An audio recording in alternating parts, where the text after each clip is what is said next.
trapped with my bully's echo. Every day at Collier High felt like a test Leo was destined to fail. It started during freshman orientation. Walking down the crowded hallway, Leo accidentally dropped his schedule.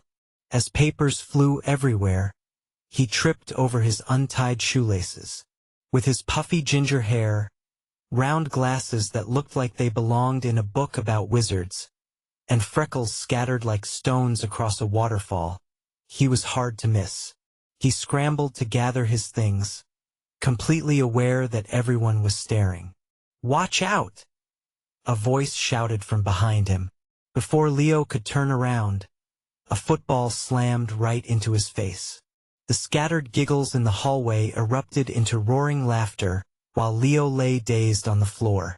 The loudest laughs came from Marcus and a group of older students. "Hey, your face got in the way of my football, freshman," Marcus sneered. It should have been a forgettable moment. Instead, it became the beginning of a reputation. To some, he was the fresh target. To others, he was the football magnet. Marcus, the absolute bane of Leo's existence, was undoubtedly the one who cooked up most of the rumors. Marcus was everything Leo wasn't. He was loud, athletic, confident, and already popular despite only being a sophomore. When he walked down the hall, he was surrounded by so many people it looked like a moving wall plowing through the corridor. Teachers praised him. Students followed him. When Marcus laughed, everyone else laughed with him, even when he wasn't funny. Leo did his best to ignore him. If he didn't, he felt like he would drown in the massive ego suffocating the room. Over the next year, Leo, the football summoner, became an easy target. The teasing started small. Marcus would call him Smalls whenever they crossed paths because Leo was short and tended to keep his head down and hurry away. Then came the cafeteria incidents. Marcus would slide into the seat across from Leo and loudly critique whatever lunch he had packed. On multiple occasions, he even snatched Leo's lunch and ate it right in front of him, asking, "What did you make for me today?" Once, Marcus grabbed Leo's notebook and read a poem aloud to his friends. Leo genuinely loved writing poetry, but hearing his words mocked made him feel so small he wished he could shrink down like a caterpillar and disappear. The worst part wasn't even Marcus himself. It was how everyone else reacted. Some students laughed just because Marcus laughed. Others looked away because standing up to him meant becoming his next victim. Even the teachers rarely noticed or simply chose to ignore it. To them, Marcus was a star athlete with decent grades, a rich dad, and a famous mom.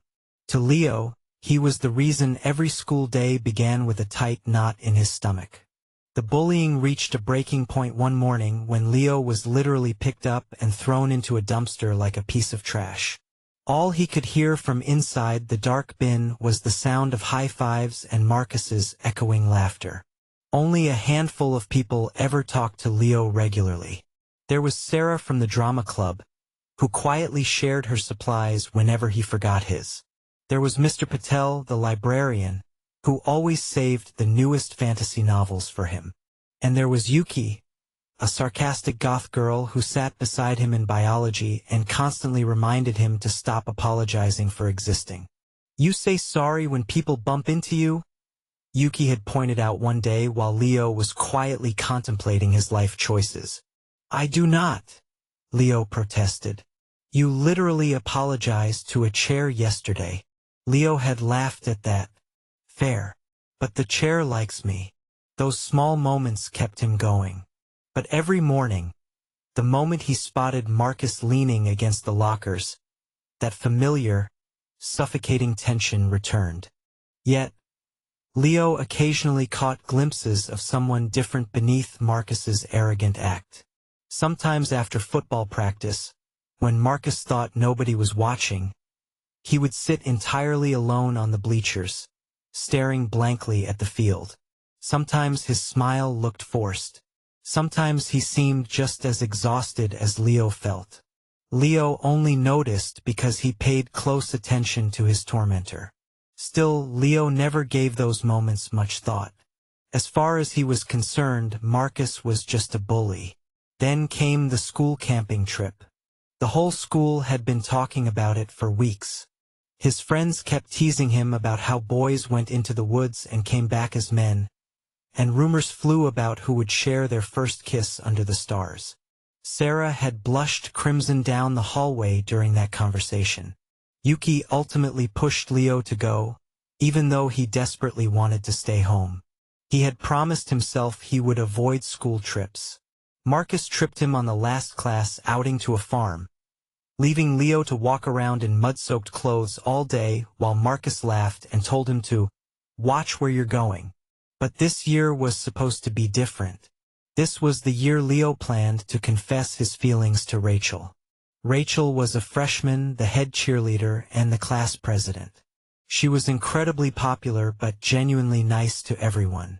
She had a way of making Leo smile, even if the most he had ever managed to say to her was a nervous, "Would you like to borrow an eraser?"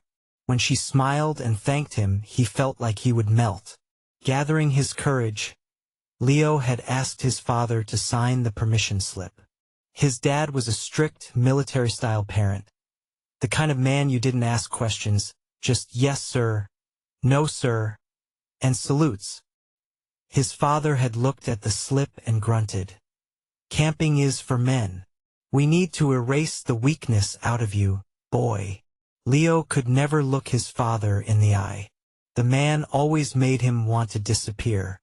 To make matters worse, Leo had started developing severe panic attacks ever since his mother passed away when he was 11. He had to learn a lot of things on his own, but to his dad, none of that seemed to matter. After packing his bags, Leo called his friends. He felt a wave of relief knowing he wouldn't be alone. But the very next morning, disaster struck. Sarah was grounded after her parents overheard her shouting about first kisses through the house all night. Then Yuki caught a sudden, massive fever overnight. Leo felt entirely abandoned, but it was too late to back out. At least he had his poetry book, and at least Rachel was going. Then the bus arrived. Marcus's designated bus was entirely full, so he was reassigned to Leo's. "Why me?" Leo screamed internally. Naturally, Marcus claimed the back of the bus. When Rachel stepped on board, Leo decided to try his luck. He attempted to say what any logical, nervous boy would say to his crush. Hi.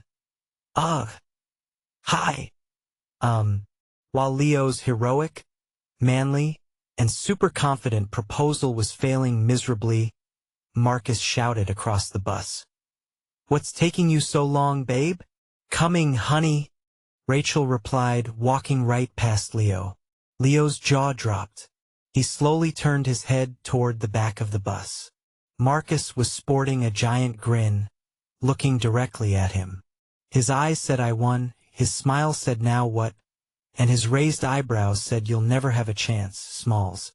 Leo sank deep into his seat as Rachel sat next to Marcus. When he risked a glance back 5 minutes later, Marcus caught his eye, smiled, and pulled Rachel into a kiss while looking past her shoulder straight at Leo. Leo snapped his eyes away, clenching his fists. He needed revenge. He needed closure. He had finally had enough. When they arrived, the campground ran out of gear, forcing the teachers to assign shared tents. Leo looked up at the cloudy sky, praying to the universe. "Please no. Anyone but him." "Marcus and Leo, you two will be sharing," the teacher announced. Marcus looked at Leo and smiled. "Oh, don't worry, Mr. K. I will take good care of my underclassmate." It felt like a twisted game of cat and mouse, and Leo was definitively the mouse. When they set up the tent, Marcus refused to listen to any instructions, choosing to wing it instead. Consequently, their tent took 3 times longer than everyone else's. Later, Leo tried to take notes on how to build a fire while Marcus dozed off. During fishing, Leo tried to pay attention to the current and water ripples, but Marcus just splashed around with his friends. The trip was, unmistakably, a total disaster. By the middle of the night, while the rest of the camp slept soundly, Leo executed his plan for revenge. He had snuck a can of whipped cream from the snack rations. Creeping over to Marcus's side of the tent, he carefully sprayed a dollop onto Marcus's hand and gently tickled his nose. In his nervousness, Leo slipped, his face stopping just inches from Marcus's. He caught a sudden whiff of mint, probably from the constant gum Marcus chewed, and shook himself out of it. Right on cue, Marcus raised his hand to scratch his nose, plastering the whipped cream all over his own face. Leo burst into hysterical laughter. Seeing the mighty Marcus covered in white cream, looking like Santa Claus with a messy mustache, was entirely worth it. Marcus woke up, completely bewildered. He had never heard Leo laugh like this before. In fact, no one ever laughed at him. As the confusion on Marcus's face shifted into pure rage, he clenched his fists and roared, "You're dead!" Leo hadn't planned things this far out. Doing what any smart mouse would do when caught by a cat, he squeaked, "Oh," and bolted out of the tent into the dark. "Get back here, Smalls," Marcus yelled, chasing him into the woods. His shouts were muffled by the sudden downpour that began to hammer the trees. The ground quickly turned to slick mud. Leo had the coordination of a house of cards, running purely on survival instincts. He looked back for just a split second to see how close Marcus was, and slammed directly into a tree. Marcus was faster, tracking him through the storm for 10 minutes deep into the woods. As Leo tumbled to the ground, his glasses flew off into the mud. He scrambled blindly, terrified. "I can't find my glasses. I can't see." Marcus caught up, breathing heavily. "You're fast, Smalls." Seeing Leo panicking on the ground, the whipped cream completely washed away by the rain, Marcus looked confused. He spotted the frames in the dirt right behind Leo. "They're right here. What's the problem?" "Give them back," Leo shouted. Marcus held them just out of reach. "Make me Smalls." Leo jumped to reach them, cursing his height, while Marcus laughed. But the slick mud gave way. Leo lost his footing, slipping backward toward a steep drop-off. Seeing him fall, Marcus lunged forward, grabbing Leo tightly. The momentum pulled them both over the edge, and they rolled down a rocky, muddy hill for what felt like an eternity. Leo held onto Marcus for dear life, surrounded by the overwhelming scent of mint.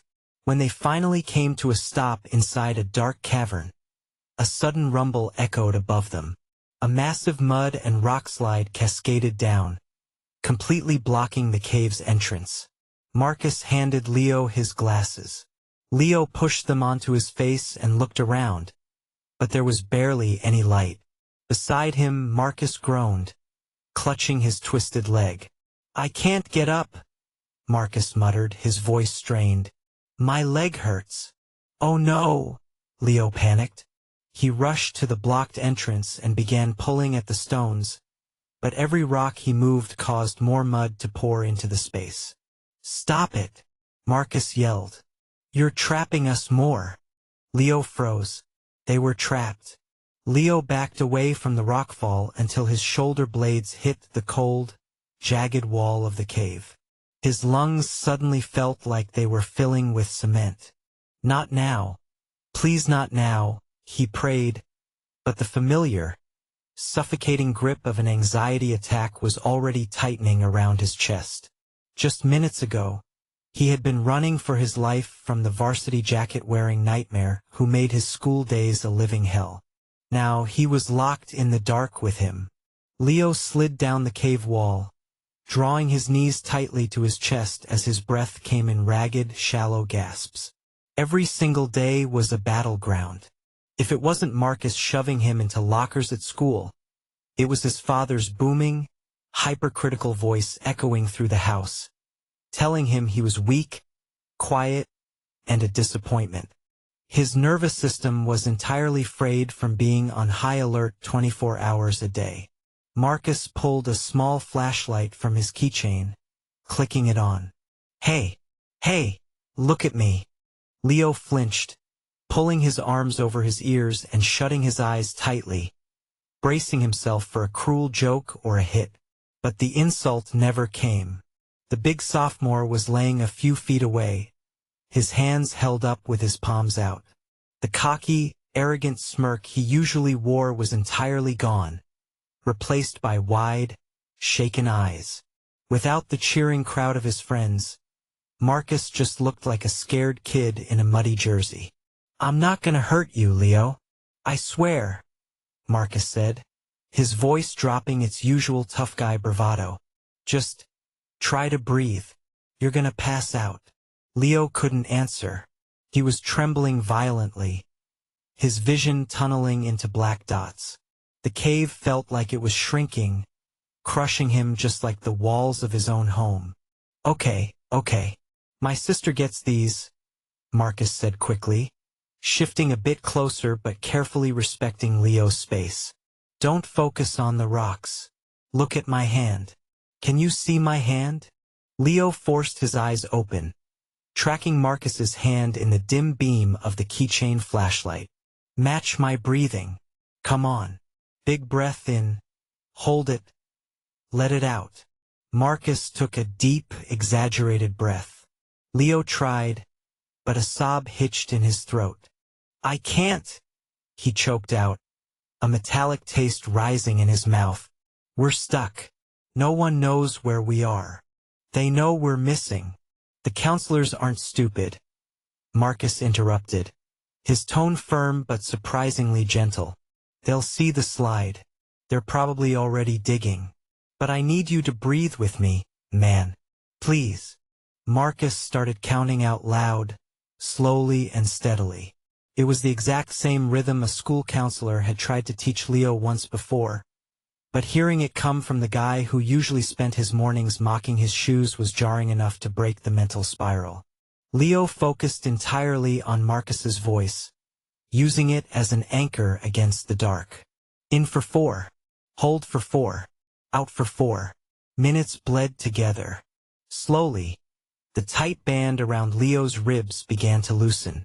His heart stopped hammering against his chest like a trapped bird, and his violent trembling subsided into a dull shudder. He wiped his face with a dirty sleeve, feeling completely hollowed out, but alive.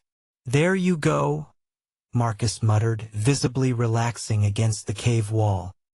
He looked down at his own hands, which were shaking a little too. "Are you back with me?" Leo nodded weakly. The silence stretched between them, no longer filled with panic, but heavy with an awkward, newfound reality. "Why didn't you stop running?" Marcus asked quietly, staring at the dirt floor. "I mean, I know I'm a jerk to you, but I wasn't trying to hunt you down out there. I saw the storm coming on the weather radar before I lost cell service. I was trying to get you to come back to camp." Leo let out a bitter, exhausted laugh. "Marcus, you spend every single day making me feel like I shouldn't exist. Excuse me for thinking you wanted to throw me into a mud puddle." Marcus winced. In the enclosed space of the cave, stripped of his social shield, the truth hit him directly. "Yeah, that's fair." He rubbed the back of his neck. "I don't really have an excuse. Honestly, my dad yells a lot. At home, if you aren't the loudest, toughest guy in the room, you're invisible. I guess I just bring that to school.